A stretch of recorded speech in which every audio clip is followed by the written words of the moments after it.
I've been wanting to talk about Starfield for a minute and haven't really had a chance to do it too much, but it's been in the news the last week and it's been very much the topic of conversation in gaming, social media, and YouTube and stuff. So I figured, finally, let's just jump into this because I think it's interesting, especially considering there's not too much to say about it. I mean, all we got was like a title screen reveal. We don't really know what the game is like, aside from a couple of little leaks here and there. But I think there's an interesting conversation to be had here about hype, expectations, the state of Bethesda, Xbox, Tom Cruise. So let's just jump in. Oh, also, thank you. 200,000 subscribers. That's crazy. We hit that milestone. Super happy about that. Counting subscriber count is kind of like an old school YouTube metric, but I'm still happy that many of you guys signed on to just hear me talk about stuff I love and stuff I find interesting and not just kind of like rant about shitty things all the time. So I appreciate that you guys are signing up for like this new goal I have to just kind of have some fun here. So with Bethesda and Starfield, the fun thing, obviously the first thing, the news, in case you missed it, is that it has once again been reiterated in the news that Starfield is going to be a PC Xbox exclusive. This was something that was pretty much assumed or pretty much known after Microsoft and Bethesda's statements about the acquisition and exclusives. It still comes as a surprise for some people, I guess, and Jeff Grubb from VentureBeat GamesBeat has confirmed this apparently through inside sources that yes, this is 100% gonna be an Xbox joint, which is very interesting. It's going to be Xbox's big bet, obviously for Game Pass, probably for building up more Game Pass subscriptions, even though I wonder, I was like, how far can they go? Like how many more Game Pass subscriptions can they get? But it's also a big bet for Bethesda, who, as you probably know, has fallen out of public favor recently. That's, of course, depending on who you talk to, depending on what comment sections you read. But Bethesda has been called out for, predatory practices, not very good quality of games released as of late. Just kind of a lot of lost goodwill and lost promises for a lot of players, it seems. Personally, I'm of the mindset that I think, like, not to be like an edgelord or anything, but I think all companies suck. I just hope that maybe every once in a while they'll put out a good game. And so stuff like Fallout 76, if you just follow that and you're like, well, they made Fallout 76 and that was terrible, so I hate Bethesda. Fallout 76 is actually pretty damn good right now. I have good friends who absolutely love what the game has become, so there's that at least. But if you're not happy with Bethesda, that's fine. I'm not gonna like shill or anything. Like, I feel like you have to kind of support what you want to support, don't support what you don't want to support. You only have so much bandwidth, you only have so many decisions you can make, so many things you can rally behind or against, so you do you. But Starfield's got that thing, man, for a lot of reasons. The thing that excites me the most about it, at least, is the way people are betting against it. Since it seems like the majority, everybody hates Bethesda now, maybe this could be the thing to turn it around. I don't know. They've been working on it for a long time. Now they also have Microsoft money behind them, hopefully to make it even better. But we still may not see it until 2022. So it's got that going for it, but also the factor that it's a Bethesda Game Studios game that isn't Fallout or Elder Scrolls, which I think is huge. I don't think people realize how big of a deal that potentially is. This is like a new franchise, a new thing they want to make. And I like that. I can't help but get excited about like a team of developers that are like, we want to make this now. Let's try this thing. Now, that doesn't always work out.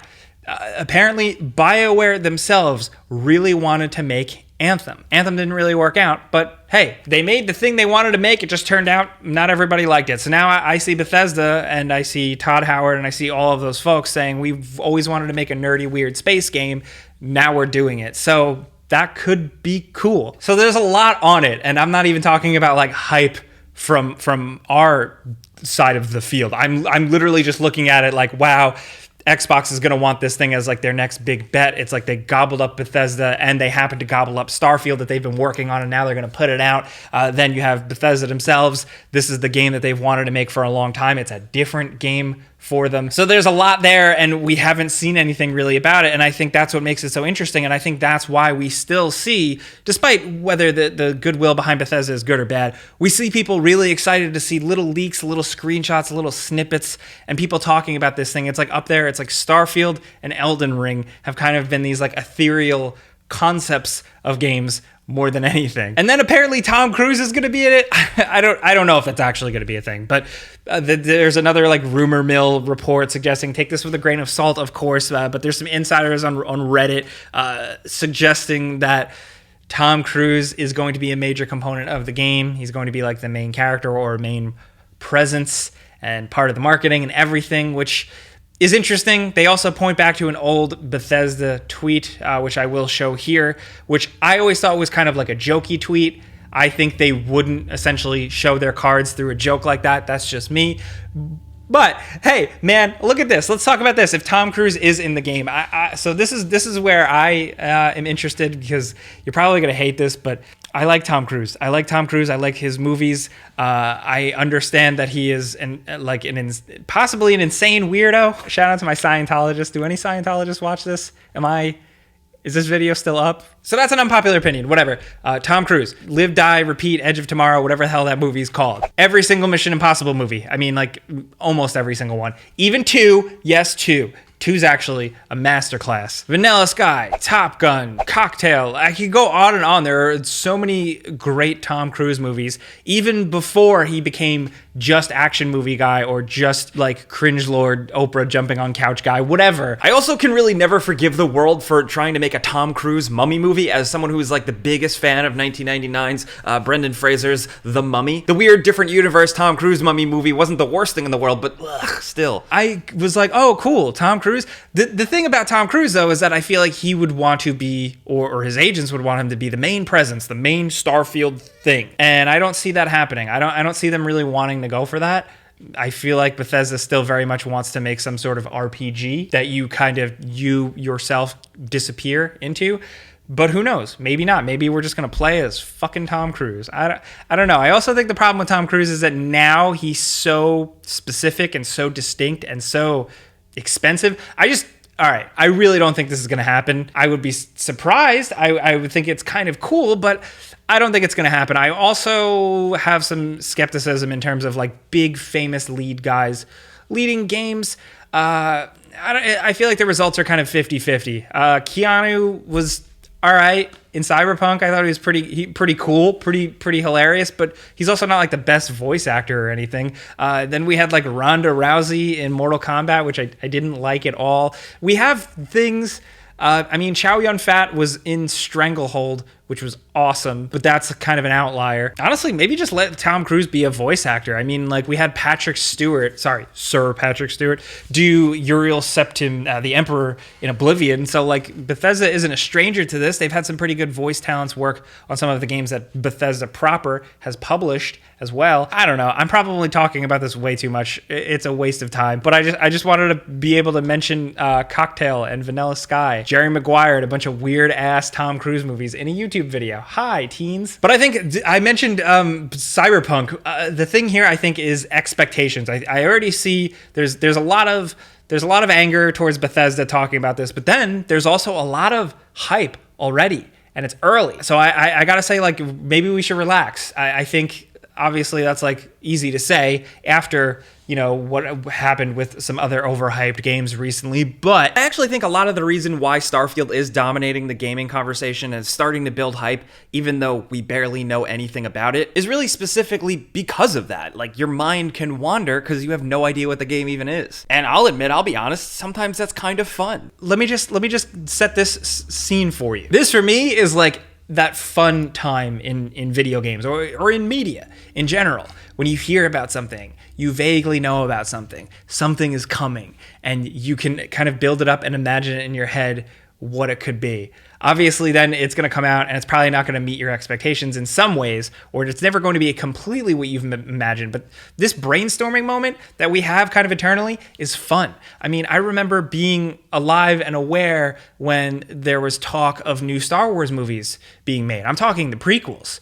And just the concept of that was exciting. More recently, we had something like, oh, Hideo Kojima, he's away from Konami, he's making a new game. Ooh, what is it? That slow build, what could it be? What is he making? That was so exciting. I remember even Bethesda themselves with like, hey, they're making a new Elder Scrolls game. Oh, wow, what the hell could that be like? That's so awesome. And now here we are with Starfield. We know they've been making it. We know they want to make it. We know it's a space thing. And that's really it. Bethesda's next thing. Oh boy, I'm just trying to say, like, enjoy the ride now. Enjoy the anticipation now before reality sets in and crushes us all. I don't know where I'm going with that, but I think generally, just to wrap, what I want to see from Starfield is obviously quality. I'd like to see a completely new gameplay flow and feel, and RPG feel. Different from the last Fallout, the last Skyrim, or even really before that, because it's always kind of followed a familiar formula. What I would really like to see is a smart and thoughtful and like real meaningful evolution of those concepts, of the Fallout, Skyrim, Elder Scrolls, play in first and third person, the way the RPG systems work, stuff like that. I really, truly think now, more than ever, is the time to see the next generation of that. People have talked about, their styles of gameplay, their engine frameworks, anything like that, kind of feeling a little stale. So I'm the most excited about Starfield for potentially being some sort of evolution of that. I know Todd Howard and company has gone on record talking about certain things with what they're doing and vague hints and stuff, but like I will not really believe anything until I see it. I'm really excited to see what they could do here. That's all I really want to see from Starfield. I'm literally thinking from gameplay and RPG perspectives. Visually, if it's gorgeous, cool. If Tom Cruise is in it, cool. Actually, no. Yeah. But also, no. Ugh, I don't know. That's where I'm at with it, and that's why I think it's exciting, and that's why I all kind of think I've seen people talk about this so much online, despite the fact that we barely know anything about the game. It's been a minute since we've had a game like this. But a word of warning with that, of course, like I said, keep your expectations in check and keep them set. And like enjoy the ride, but also don't freak out. That's just kind of what I wanted to put forth because I've been thinking about this game all week. I haven't been thinking about it from like a console war perspective. Really glad I have PC though. Very happy to get a lot of these exclusives on PC. PC is the gift that keeps on giving. But I think it's an interesting conversation, and I'm putting it out there too also because I just want to hear from you guys. I want to gauge what you're thinking about Starfield. So if you write one thing in the comments, what I want to hear from you is what you want from Starfield. I don't want to hear any bitching about Todd Howard and how he killed your mom or how this game is going to be overhyped for this reason. Like, yes, all of those things possibly true. Even Todd Howard killing your mom. I don't know. But no, what I really want to hear from you is like what you would want from Starfield. What would make you happy? I think that's more fun to talk about, but that's just me. If you like what I'm doing here and just having fun and talking about stuff that interests me, I've been saying this, but clicking the like button does help me out a lot. I would genuinely appreciate it. And if you haven't subscribed and hit the notification bell yet, maybe do that because I only put out a video like once or twice a week. I'm not going to spam you or anything, but thank you guys for watching. Thank you guys for coming around here and listening to me ramble about this stuff. I'm Jake Baldino. You can subscribe because video games.